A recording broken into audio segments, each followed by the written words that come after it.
सात संगत जी प्यार से कहिए धन अंकार जी। सात संगत जी, एक सच्ची घटना दास आपके साथ साझा करने वाला है। ये घटना महापुरुषों कुछ इस प्रकार है कि एक महात्मा जी सात संगत जी सरकारी जॉब करते थे। सात संगत जी लेकिन जब निरंकारी सत्संग में नहीं आए होते हैं और इस प्रभु परमात्मा को नहीं जानते थे, तो सात संगत जी क्या होता था उनके साथ, वो आपके साथ आज दास साझा करने वाला है। सात संगत जी अक्सर वो महात्मा जी हॉस्पिटल में सात संगत जी पड़े रहते थे और उनकी आधे से ज़्यादा कमाई सात संगत जी अस्पतालों के चक्कर लगा लगा के ख़त्म हुआ करती थी। अक्सर उन्हें अस्पताल में ही रहना होता था।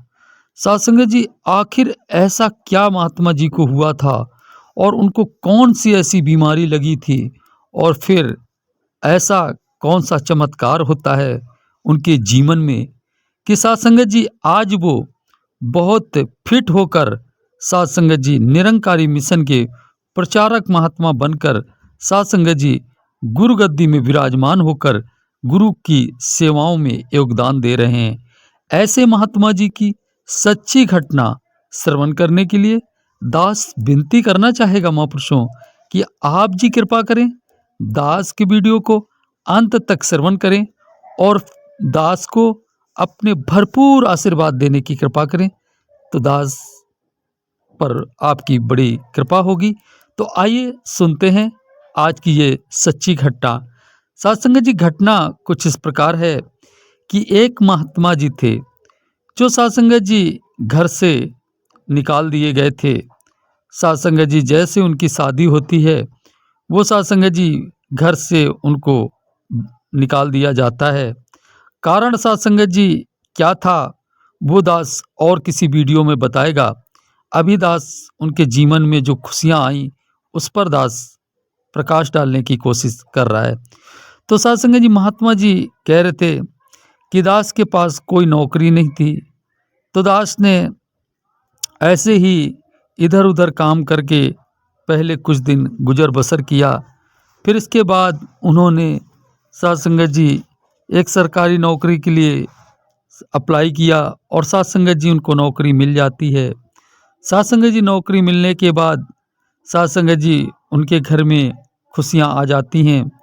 आराम से जो है सात संगत जी खाना पीना अच्छे से चलने लगता है।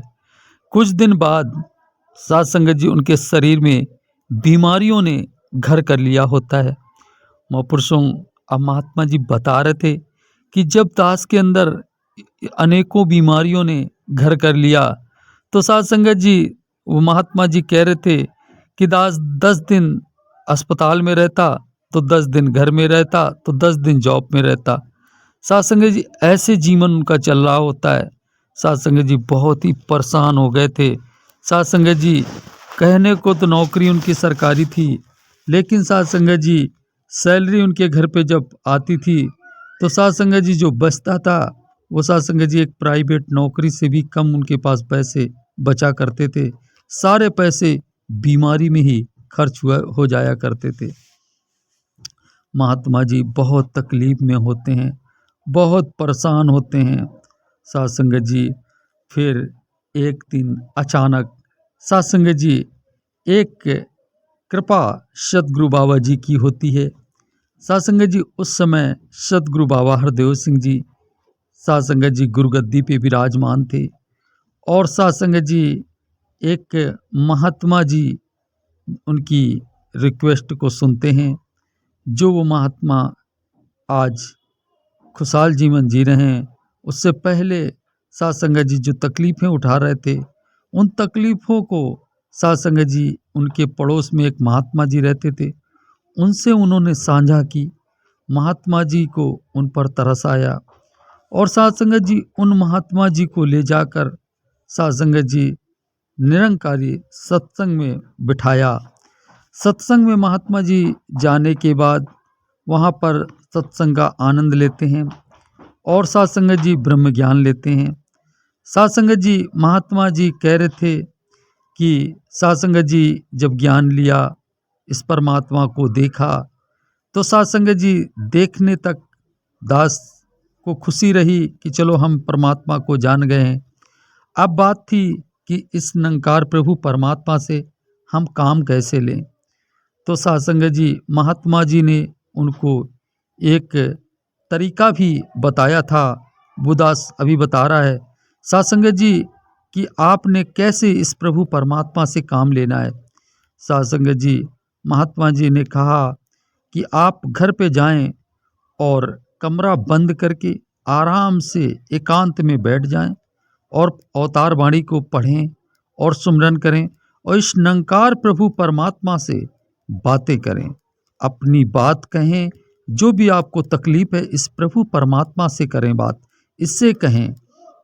साध संगत जी महात्मा जी कह रहे थे कि दास जब ज्ञान लेकर घर पहुंचा और इस निरंकार प्रभु परमात्मा को अंग संग तो देख रहा था, लेकिन साध संगत जी एकांत एक कमरे में बैठकर बंद करके अपना कुछ देर भजन सुमिरन अवतार वाणी पढ़ता है और पढ़ने के बाद इस निरंकार प्रभु परमात्मा से बातें करनी शुरू करता है कि हे मेरे प्रभु परमात्मा, दास को ये कष्ट है और आप निवारण कर दो, जिससे दास के परिवार में और दास के जीवन में खुशियाँ आ पाएँ। साध संगत जी जब इस तरह की बात साध संगत जी वो इस निरंकार प्रभु परमात्मा से करने लगते हैं, तो साध संगत जी महात्मा जी कह रहे थे कि दास ये तो करता ही करता था, साथ में प्रतिदिन कोई ऐसा दिन नहीं होता था जिस दिन वो महात्मा जी कह रहे थे कि हम सत्संग ना जाते हों। हर दिन सत्संग में जाते थे और बैठकर पूरा सत्संग सुनते थे, सत्संग का आनंद लेते थे और घर आते थे। साध संगत जी कहते थे कि दास जब सत्संग में बैठा रहता था, आधा तो दास सत्संग में बैठे बैठे ही ठीक हो जाता था और बाकी जो बचा वो दास हजूर की कृपाओं से ठीक हो जाता था। महात्मा जी कह रहे थे कि जैसे ही प्रभु परमात्मा ये निरंकार दास के जीवन में आया, दास को ज्ञान हुआ और दास के जीवन से दुख दरिद्रता कोसों दूर चली गई और साध संगत जी अस्पताल में जो उनकी खटिया रिजर्व रहती थी वो भी समाप्त हो जाता है और साध संगत जी अब उनके शरीर में किसी प्रकार की कोई समस्या ही नहीं रहती है। साधारण तरीके से आराम से उनका जीवन खुशियों भरा चल रहा होता है।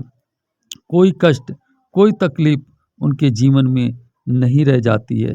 साध संगत जी महात्मा जी कह रहे थे कि जब दास साध संगत जी इस तरह था तो एक छोटी सी कॉलोनी में रहता था। आज साध संगत जी महात्मा जी कह रहे थे कि दास के पास 500 वर्ग गज की जगह है, जिसमें आधे में उनका खुद का मकान बना हुआ है और आधे में साध संगत जी वो सत्संग भी कराते हैं। तो साध संगत जी इतना सुंदर सा वातावरण उनके परिवार का बन पाया हजूर सतगुरु बाबा जी की कृपा से।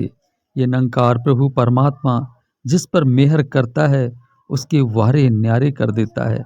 तो साध संगत जी दास कहना चाहेगा कि अगर आपने खुशियाँ पानी हैं तो साध संगत जी इस निरंकार प्रभु परमात्मा से साध संगत जी आप जितना जितना समर्पित होकर इसे रिझाने का प्रयास करेंगे, जितना इसमें अपने मन को डुबोएंगे, उतना उतना आप जीवन में आनंद पाते चले जाएंगे। तो साध संगत जी और शब्दों का सहारा न लेते हुए साध संगत जी माँ स्वरूप सदगुरु हजूर बाबा जी से दास विनती करना चाहेगा कि आप जी कृपा करो, सुख सारी दुनिया के पा दो हम सबकी झोली बिच, फिर भी मिलाए रखना संत आदि टोली बिच। साध संगत जी प्यार से कही।